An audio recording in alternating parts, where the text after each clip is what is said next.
Hello दोस्तों। तो आज का जो वीडियो है वो है राशन कार्ड और परिवार रजिस्टर के बारे में। तो एक सामान्य नागरिक को भी इन बातों का पता होना चाहिए और कई बार इनके जानकारी के अभाव में काफ़ी दिक्कतें होती हैं।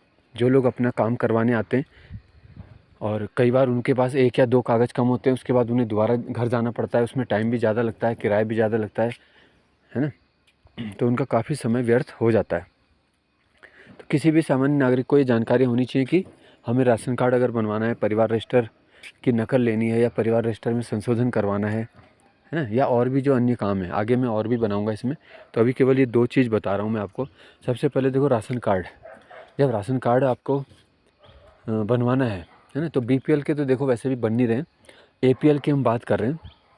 उसके लिए क्या क्या दस्तावेज़ की ज़रूरत पड़ती है? एक तो आपका आवेदन पत्र, कि आप आवेदन में लिख रहे हो कि मुझे इस कारण से अपना राशन कार्ड में बनवाना चाहता हूँ, ठीक है। दूसरा होता है आय प्रमाण पत्र। आय प्रमाण पत्र जो होता है वो 5 लाख तक की आय का होना चाहिए, यानी 5 लाख से कम आप उस आय प्रमाण पत्र में शो करोगे तभी आपका बन पाएगा, है ना। अगर आप आय प्रमाण पत्र में लिख दोगे 5,10,000 है मेरी, तो नहीं बनेगा। फिर 4,50,000, 4,98,000 ऐसे कुछ भी लिख दें तो 5 लाख तक की आय का अधिकतम आय प्रमाण पत्र। फिर है परिवार रजिस्टर की नकल, है ना। तो वो भी वीपीडीओ के द्वारा ही जारी की जाती है। परिवार रजिस्टर की नकल की ज़रूरत पड़ती है, जिससे ये प्रूफ हो सके कि आपकी फैमिली में कौन कौन से मेंबर हैं, है ना, और किन किन मेंबर को अलग करके आप नया परिवार से आप राशन कार्ड बनवाना चाहते हो। बैंक की पासबुक, जिनमें आप कोई अगर डायरेक्ट बेनिफिट आता है तो वो आपको मिल सके, तो एक बैंक की आपकी नाम की पासबुक। गैस कनेक्शन, ठीक है, तो आपके फैमिली में गैस कनेक्शन है, कितने हैं और कहाँ से आपने लिया है, तो उसका छाया प्रति आ जाएगी सभी, है ना। एजेंसी का नाम, आधार कार्ड, जिस तो आपको पता ही है, वैसे तो महिला मुखिया के नाम पे ही बनते हैं अब जो भी राशन कार्ड बनते हैं, है ना। और उसमें सभी सदस्यों के, महिला मुखिया के भी और सभी सदस्यों के आधार कार्ड की ज़रूरत पड़ती है। मतदाता पहचान पत्र, जो मुखिया है उसका वोटर आईडी की भी ज़रूरत इसमें पड़ती है, ठीक है। बाकी की वोटर आईडी नहीं चाहिए, केवल मुखिया, है ना, जो हेड ऑफ़ फैमिली रखना है हमें राशन कार्ड में, उसका मतदाता पहचान पत्र, वोटर आईडी भी, और बिजली या पानी में से किसी एक का बिल, ठीक है। तो इतनी सब चीज़ों की ज़रूरत, इतनी सब चीज़ें जब आपके पास हैं तभी राशन कार्ड आपका बन पाएगा, है ना। ये तो हो गया। दूसरा है देखो, परिवार रजिस्टर, ठीक है। तो आप कहीं पे भी काम करवाने जाओगे, कुछ तहसील में जाओगे, कहीं और जगह जाओगे, तो बार बार आपसे बोलेंगे कि परिवार रजिस्टर की नकल लेके आओ। अभी ऊपर भी आपने देखा कि राशन कार्ड बनवाने जब आप आए तो आपसे परिवार रजिस्टर की नकल फिर मांगी गई, है ना। अब परिवार रजिस्टर, ठीक है, आपका परिवार रजिस्टर वही होता है जिसमें आपके और आपके परिवार के सभी सदस्यों का नाम लिखा होता है।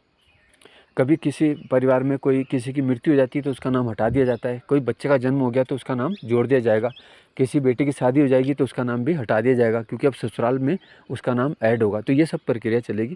तो नए परिवार का पंजीकरण की बात हो रही है। एडीओ पंचायत, जो ग्राम पंचायत विकास अधिकारी के सीनियर होते हैं उन्हें बोलते हैं हम एडीओ पंचायत, उनके नाम एक आवेदन जाता है जब आप नया परिवार बना रहे हैं या संशोधन कर रहे हैं, ठीक है। शपथ पत्र देना पड़ता है, स्व घोषणा, कि भाई मेरे परिवार में इतने लोग हैं और मैं है ना, नए परिवार का पंजीकरण कराना चाहता हूँ। सभी का आधार कार्ड, प्रधान द्वारा प्रमाणित निवास प्रमाण पत्र, प्रधान भी लिख के देगा कि ये सभी लोग इस गांव के निवासी हैं और मैं इन्हें भली भांति जानता हूँ, जो भी लिखेगा तो वो प्रूफ कर देगा, ठीक है। फिर है खाता खतौनी, आपका 15 वर्ष से उस गांव में निवास है, उस स्थान पे निवास है, वो खाता खतौनी के नकल लेके आओगे आप। और बिजली या पानी का बिल, है ना, तो ये आपके एक निवास के प्रमाण हो जाते हैं कि भाई आपके नाम से अगर बिजली का बिल या पानी का बिल आ रहा है, यानी आपका वहाँ पे घर है, आपका वहाँ पे निवास है। तो ये सब चीज़ों की ज़रूरत पड़ती है और प्रत्येक को ये जानकारी होनी चाहिए। अभी आपको जानकारी है मान लो, तो आप दूसरे को भी दे सकते हो कि नहीं नहीं इन दस्तावेज की ज़रूरत पड़ेगी, है ना। तो आप, कई लोगों के इसमें समय और ऊर्जा की बचत हो जाती है। हम देखते हैं कई बार दूर के गाँव से कोई आ रहा है अपना बनवाने, लेकिन वो पूरे कागज़ लेके नहीं आ पाता या उसको जानकारी नहीं होती, है ना। तो फिर वो दोबारा आता है तो उसका भी टाइम बहुत लग जाता है, ठीक है। तो इसलिए जागरूक होना चाहिए प्रत्येक सामान्य नागरिक को भी, और उसे दूसरों को भी जागरूक करना चाहिए। इसके बाद में और चीज़ें भी जो हैं वो भी बताऊंगा, कि जो जो हमारे मेरे कार्य क्षेत्र में आ जाती हैं, मतलब स्पेशल हमारे पद में, तो उसमें क्या क्या है, ठीक है, क्या क्या हम कर सकते हैं और उसके लिए क्या क्या दस्तावेज की ज़रूरत पड़ेगी आपको, वो सब आपको बताया जाएगा। ठीक है, अभी के लिए इतना ही है। धन्यवाद।